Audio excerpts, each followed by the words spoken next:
पाकिस्तान में इलेक्शंस हुए हैं जिसकी वजह से हमें ट्विटर की डिसरप्शन दिखाई दी है। पिछले 24 घंटों से जो ट्विटर है वो उसको ब्लॉक कर दिया गया है। और उसके अलावा मैं बताऊं तो मैं ये कहूँगा कि ये एक कंट्रोवर्शियल किस्म का इलेक्शन था, बिकॉज एक तरफ एक पार्टी प्रोटेस्ट कॉल आउट कर रही है, दूसरी तरफ जो दो बड़ी पार्टीज़ जीती हैं तो उनका ये कहना है कि एक जो सबसे आगे पार्टी जा रही है उसका ट्रस्ट डेफिसिट है दूसरी पार्टी के ऊपर कि वो किसी भी वक्त जो है गवर्नमेंट से अलग हो सकती है। एक तो ट्रस्ट डेफिसिट पार्टीज़ के दरमियान है, दूसरी तरफ प्रोटेस्ट कॉल आउट किए जा रहे हैं और कुछ पार्टीज़ जो हैं वो इलेक्शन में रिगिंग का जो पॉइंट है उसको हाईलाइट करने की कोशिश कर रहे हैं। इन सारी चीज़ों से हम अंदाज़ा लगा सकते हैं कि ये एक कंट्रोवर्शियल किस्म का इलेक्शंस था और इंटरनेशनल मीडिया ने भी कुछ इरेगुलरिटीज़ का जो जिक्र है वो किया अपने आउटलेट्स में, अपने चैनल्स के ऊपर। लेकिन इन सारी चीज़ों में एक पॉजिटिव पॉइंट है वो ये कहा जा रहा है कि यूथ ने एटलीस्ट इस सारे के सारे इलेक्शन प्रोसेस में पार्टिसिपेट किया और ये शायद एक कोई पॉजिटिव इंडिकेटर है, बिकॉज कहा यह जा रहा था कि यूथ जो है वो सिस्टम से फ्रस्ट्रेटेड है, अनएम्प्लॉयमेंट और वो जो सारे इश्यूज़ हैं उन सारे इश्यूज़ की वजह से शायद जो यूथ है वो पार्टिसिपेट नहीं करेगी। और ये भी कहा जा रहा था कि वोटिंग टर्नआउट जो होगा वो कम होगा, लेकिन ऐसा हुआ नहीं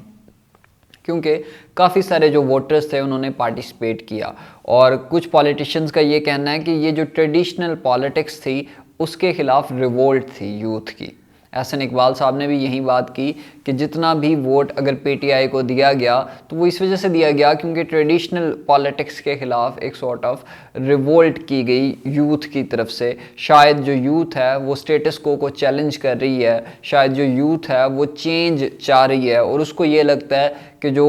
पीटीआई है, पाकिस्तान तहरीक-ए-इंसाफ है, शायद वो उनके लिए चेंज ला सकती है। इस वजह से कुछ लोग ये कह रहे हैं कि जो डेमोक्रेसी के इंडिकेटर्स हैं वैसे तो डिसमिल ही रहते हैं, लेकिन ये वाला जो इंडिकेटर है शायद इसमें बेहतरी आ गई है, लेकिन हकीकतन ऐसा है कुछ नहीं।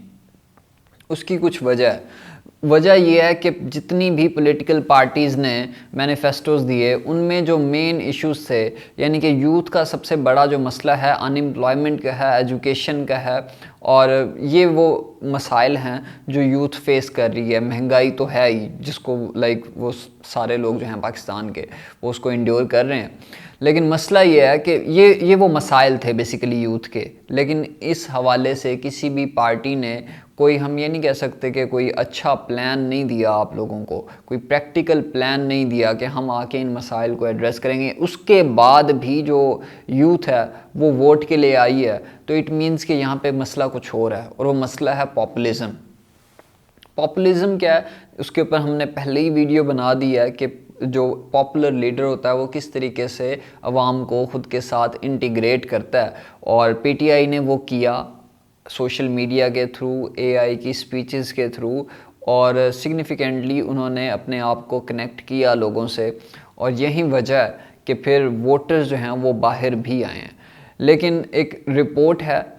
यूनिवर्सिटी ऑफ कैम्ब्रिज की, फ्यूचर ऑफ डेमोक्रेसी के ऊपर उन्होंने जो है ना ये रिपोर्ट शाये की है, और उसमें वो कहते हैं कि तकरीबन पूरी दुनिया की अगर हम बात करें तो 55% जो यूथ है वो डेमोक्रेसी से जो है वो सेटिस्फाई नहीं है, वो डिससेटिस्फेक्शन का इजहार कर रही है, और पाकिस्तान में भी कुछ ऐसा ही है। और उस रिपोर्ट में एक बड़ी जो इम्पोर्टेंट पॉइंट था मेरे ख्याल से वो ये था कि उन्होंने बताया कि जहाँ पे पॉपुलिज्म थी ना, ऑल्थो ओवरऑल ग्लोबली जो डेमोक्रेसी के ट्रेंड्स हैं, जमहूरियत के जो ट्रेंड्स हैं वो डिक्लाइन का शिकार हैं, बिकॉज अथॉरिटेरियन रिजीम्स जो हैं वो एक्सपैंड कर रहे हैं, अथॉरिटेरियन जो टैक्टिक्स हैं वो जो है ना कंट्रीज़ में प्रमोट हो रही हैं। लेकिन उसमें एक जो मैंने कहा कि पॉइंट अहम था वो ये था कि कुछ कंट्रीज़ ऐसी हैं जहाँ पे पॉपुलिज्म, जहाँ पे डेमोक्रेसी में हमें राइज़ दिखाई दी है, और उन कंट्रीज़ में से एक कंट्री पाकिस्तान भी है जहाँ पे डेमोक्रेसी में राइज़ दिखाई दी है, और वो जो राइज़ है वो बेसिकली पॉपुलिज्म की वजह से दिखाई दी है। और पॉपुलिज्म का सबसे बड़ा मसला ये है कि जब भी पॉपुलिस्ट लीडर पावर में आता है तो उसमें जो अथॉरिटेरियन टेंडेंसीज़ होती हैं वो बढ़ जाती हैं,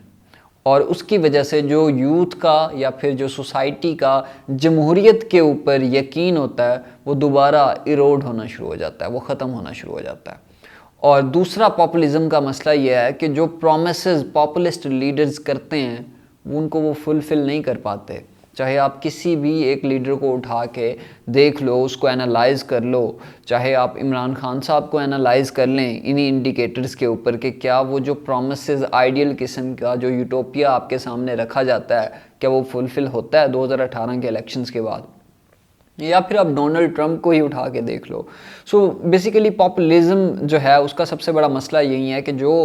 प्रोमिसेस आपसे किए जाते हैं वो फुलफ़िल नहीं होते। सो ये तो एक रिपोर्ट होगी जिसके अकॉर्डिंग मैंने आपको बताया कि डेमोक्रेसी के इंडिकेटर्स कोई इम्प्रूव नहीं हुए। ऑल्सो ये ज़रूर हुआ है कि यहाँ के जो लोग हैं वो जो पॉपुलिज्म की जो वेव है उसका वो शिकार हो गए हैं। और ये जो डेमोक्रेसी के ऊपर, इदारों के ऊपर आपको लग रहा है कि ट्रस्ट है, बेसिकली इदारों के ऊपर तो ट्रस्ट आया नहीं, इदारों के ऊपर तो ट्रस्ट डेफिसिट मज़ीद बढ़ गया है यूथ का। और इसी के साथ मैं एक और रिपोर्ट का जिक्र यहाँ पे करना चाहूँगा। Pakistan institute of development economics की एक रिपोर्ट आई है जो कि लास्ट ईयर आई है 2023 में, और वो रिपोर्ट ये कह रही है कि ऑलमोस्ट 67% यूथ जो है वो बाहर जाना चाहती है in the search of employment opportunities, कि यहाँ पे जो अनएम्प्लॉयमेंट के जो मसाइल हैं उसकी वजह से। तो एक तो ये इंडिकेटर है जहाँ से हमें पता लग रहा है कि यूथ अगर इतनी ही सेटिस्फाई है डेमोक्रेसी से, जमहूरियत से, स्टेट से, तो फिर वो बाहर की तरफ उनका रुझान क्यों है। अच्छा, इसी हवाले से ये जो इलेक्शंस थे ना, इन सारे इलेक्शंस में कुछ जो हमारे सूडो इंटेलेक्चुअल्स हैं उन्होंने ये जो है ना परसेप्शन दिया लोगों को कि ये इदारों के ख़िलाफ़ यूथ खड़ी हो गई है, इदारों के ख़िलाफ़ रिवोल्ट होने वाली है, और ये एक गलत परसेप्शन दिया गया। मैं ये कहूँगा कि इस तरह के परसेप्शन जो है प्रमोट नहीं करने चाहिए, बिकॉज़ ये इवेंचुअली आपको सिविल वॉर, सिविल अनरेस्ट की तरफ लेकर जाते हैं। तो उन्हीं सूडो इंटेलेक्चुअल्स के लिए मैं कुछ एक रिपोर्ट अर्ज़ करना चाहूँगा। वॉइस ऑफ अमेरिका का एक सर्वे है, उस सर्वे के अकॉर्डिंग तकरीबन इलेक्शंस के दौरान ही वो सर्वे किया जाता है और कहा जाता है कि 75% जो यूथ है वो अपने इंस्टीट्यूशंस के ऊपर ट्रस्ट करती है, पर्टिकुलरली जो मिलिट्री इंस्टीट्यूशन है उसके ऊपर भी ट्रस्ट करती है। सो इट मीन्स कि जो प्रोपागेंडा प्रमोट किया जा रहा है कि जो एक सिविल अनरेस्ट है, सिविल मिलिट्री टाइज अच्छे नहीं हैं, तो वो उस प्रोपागेंडा के लिए मेरे ख्याल से ये सर्वे जो है एक अच्छा मैसेज है, बिकॉज इसमें यूथ ही इन्वॉल्व थी और यूथ ने पार्टिसिपेट किया, और उन्हीं के अकॉर्डिंग तकरीबन 75% लोग जो है इस चीज़ के ऊपर ट्रस्ट रखते हैं। और दूसरा जो सबसे ज़्यादा ट्रस्ट का इजहार किया यूथ ने इस सर्वे में, वो जुडिशरी के ऊपर, कि ऑलमोस्ट अबव 50% जो लोग थे, तो एग्जैक्ट फिगर्स मेरे ख्याल से 54% थे, तो वो लोग जो हैं 54% सेटिस्फाई हैं आपके जो जुडिशरी का इंस्टीट्यूट है उस इंस्टीट्यूट के साथ। तो ये जो इंडिकेटर्स हैं ये हमें बता रहे हैं कि आप जो कह रहे हो कि स्टेटस को जो है यूथ बेसिकली शेकन करना चाह रही है, उसको हिलाना चाह रही है, हटाना चाह रही है, नया चेंज लाना चाह रही है, तो ऐसा कुछ भी नहीं है। और रही बात जमहूरियत के हवाले से कि शायद वो डेमोक्रेसी में हमारी कोई बेहतरी आएगी क्योंकि हमारी यूथ ने पार्टिसिपेट किया है, तो वो नहीं आएगी, बिकॉज डेमोक्रेसी सिर्फ इसी चीज़ के बारे में तो नहीं ना होती, कुछ इंडिकेटर्स भी तो होते हैं ना, इन्फ्लेशन भी तो होती है, ह्यूमन डेवलपमेंट इंडेक्स भी तो होता है, और वहाँ पे आप किस जगह स्टैंड कर रहे हो, तो वो भी तो बड़ा एक इम्पॉर्टेंट पॉइंट है। इसी के साथ मैं एक और रिपोर्ट का जिक्र यहाँ पे करना चाहूँगा। वर्ल्ड डेमोक्रेसी की रिपोर्ट 2023 की हमारे सामने आती है, और उसमें जो है ना तकरीबन 165 कंट्रीज़ का डाटा लिया जाता है, और उस डाटे को एनालाइज करके बताया जाता है कि डेमोक्रेसी के ट्रेंड्स ग्लोबली क्या इम्प्रूव हो रहे हैं, या फिर जो है डेमोक्रेसी जो है बैक स्लाइडिंग का, रिग्रेशन का शिकार हो रही है। तो उसमें वाज़े दिखाई दिया कि जो डेमोक्रेसी है वो बेसिकली बैक स्लाइडिंग का शिकार हो रही है। डेमोक्रेसी में जो रिग्रेशन है वो काफ़ी ज़्यादा बढ़ चुकी है, और उसकी ग्लोबली क्योंकि हम बात कर रहे हैं, तो एक रीज़न तो वॉर्स जो हैं they are frequent, because there is war in Europe, Russia Ukraine war, there is war in Middle East, और उसके अलावा जो जियोपॉलिटिकल टेंशन्स हैं, tensions between super powers including US and China, even the idea of integration जो कि European union में दिया गया वो भी शैटर्ड हो रहा है। तो इस वजह से कहा गया कि डेमोक्रेसी, मैंने कहा कि बैक स्लाइडिंग का शिकार है, अथॉरिटेरियन रिजीम्स भी बढ़ रहे हैं। लेकिन हम क्योंकि ग्लोबली बात कर नहीं रहे, उसके ऊपर कभी डिस्कस करेंगे। हम बात कर रहे हैं डोमेस्टिक वे में अपनी पाकिस्तान की रियासत की, तो ज़रा उसके इंडिकेटर्स देख लेते हैं कि इस रिपोर्ट ने बेसिकली पाकिस्तान के हवाले से क्या कहा है। पाकिस्तान के हवाले से अगर मैं बताऊं आपको, तो कहा यह गया है कि पाकिस्तान को उन्होंने, मैंने जैसे बताया 165 कंट्रीज़ को एनालाइज़ किया, तो कुछ उन्होंने कहा कि कुछ ऐसी डेमोक्रेसी हैं जो फुल फ्लेज्ड डेमोक्रेसी हैं, कुछ ऐसी डेमोक्रेसी हैं जो कि फ्लॉड डेमोक्रेसी हैं, और कुछ ऐसी डेमोक्रेसी हैं जो कि हाइब्रिड डेमोक्रेसी हैं, और कुछ ऐसी डेमोक्रेसीज़ हैं जो कि अथॉरिटेरियन डेमोक्रेसीज़ हैं। और उस रिपोर्ट ने कहा कि पाकिस्तान को पहले जो वेस्टर्न वर्ल्ड है, जो इंटरनेशनल मीडिया है, वो हाइब्रिड डेमोक्रेसी कहा करता था, और अब हमारे जो इंडेक्स है वो मज़ीद नीचे हो गया, और हम आजकल अथॉरिटेरियन डेमोक्रेसी हमें कहा गया है उस रिपोर्ट के तहत। तो शायद हमारी जो जमहूरियत है वो लड़खड़ा नहीं रही, बल्कि मेरे ख़्याल से कि अब जमहूरियत के जो चांसेस हैं उसके रिवाइव होने के या फिर ज़िंदा रहने के, वो पाकिस्तान में कम है। जिस तरह का कंट्रोवर्शियल इलेक्शन हुआ है, उसके बाद असिस्टेंट कमिश्नर साहब जो हैं, उनकी स्टेटमेंट ने किस तरीके से जो इदारों के ऊपर कॉन्फिडेंस था उसको ख़त्म किया है। इलेक्शन कमीशन के ऊपर उन्होंने इल्ज़ामात लगाए, even chief justice of Pakistan के ऊपर भी उन्होंने इल्ज़ाम लगाए।